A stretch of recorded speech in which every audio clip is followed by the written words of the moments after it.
are we? Somewhere near the sunny coast of the Mediterranean, certainly. Or is this an Italian opera out in the open air? It's roses, roses all the way. This, wherever it is a land of happiness. A land of simple happiness because, look, there's a crown of flowers for the village beauty who will be Rose Queen. They're crowning a queen here in this little village.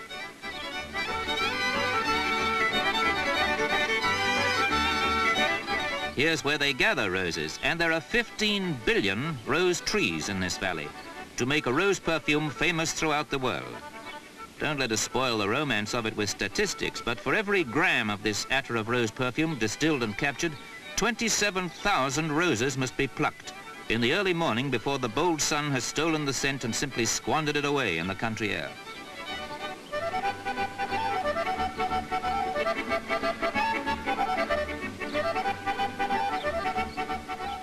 The Valley of Roses. There's no other rosy valley like this in the whole wide world. It's unique, and the cash value of the aroma here in the air is over 40 million pounds a year. Imagine that. But where are we? There's a clue in the writing, but we're not in Russia, that's for certain.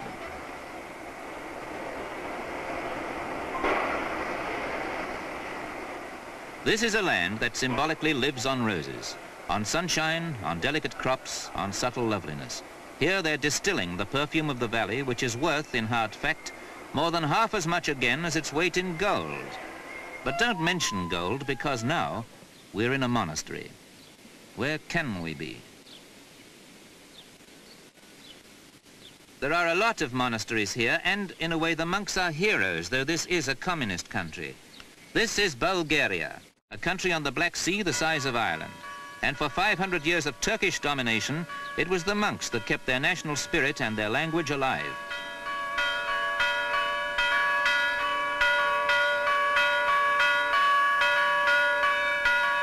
This is the call to prayer.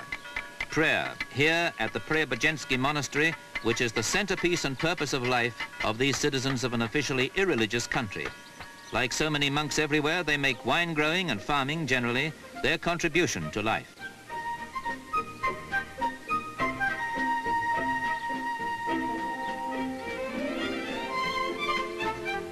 The fact that Bulgaria is what they call a socialist state makes it a surprise for us in the West to find that it's a rosy land of scent and honey and the luxuries of life, like strawberries which are exported from here to countries all over the continent. But we're beginning to learn some exciting things about little Bulgaria, as she, in turn, is learning things about us.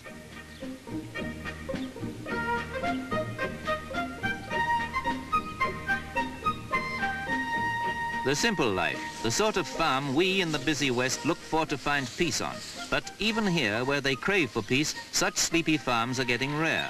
They've got modern machinery on the new farms where they've banded together, but you still find the simple life within easy reach.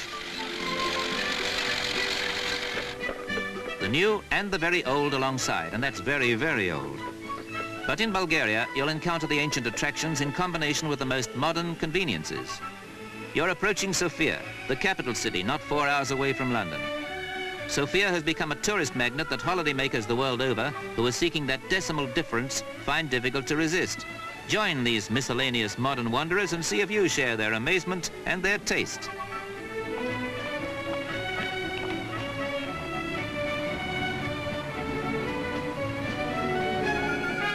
Only 2 out of 25 Bulgarians live in their main city, but they all contrive to visit it and savor its history. The 5th largest cathedral and its new TV tower, largely British built. You can win £2,000 on the monthly lottery, or a car, or a flat. Roses, roses everywhere on the boulevards, and handcraft pottery in the market that really is quaint in the most genuine meaning of the word. Flowers mean as much to Bulgarians as patriots like Georgy Dimitrov, their pre-war anti-Hitler hero, remembered today with ceremonial guards, such as you used to see in Ternova, their old capital. Imagine this river fortress of a city built on 3 hills when there were marauders. The houses put their heads together over narrow streets and the inhabitants closed their ranks, as now only holidaymakers do, marching out for a mountain barbecue.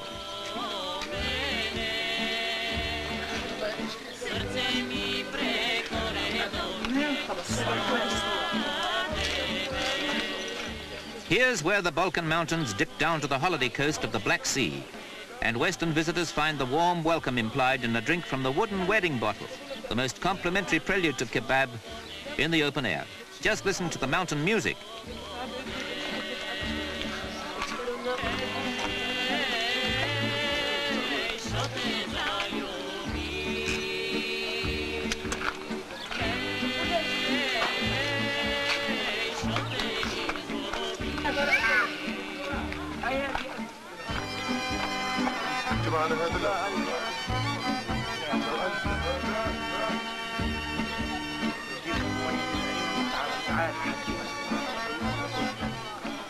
Simplicity in the mountain foothills.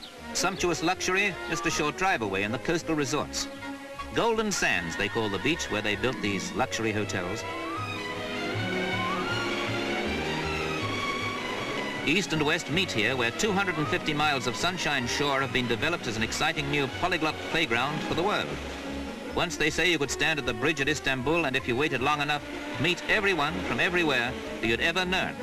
Today, this can happen here because these golden sands now belong to a new, discerning world of youngsters in search of fun.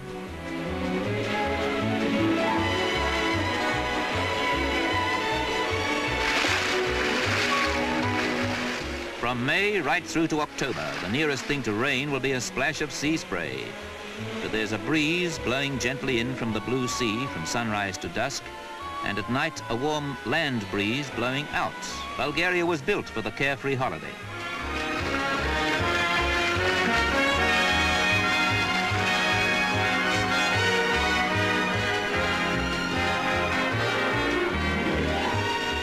On the coast, all the way up in the hills, you eat the spicy foods and drink red Kadaka wine, and you feel rosy. Rosy as the rose liqueur that they make after they've captured the first distillate of rose perfume back in that valley of roses, from the billions of delicate petals that symbolize this smiling land.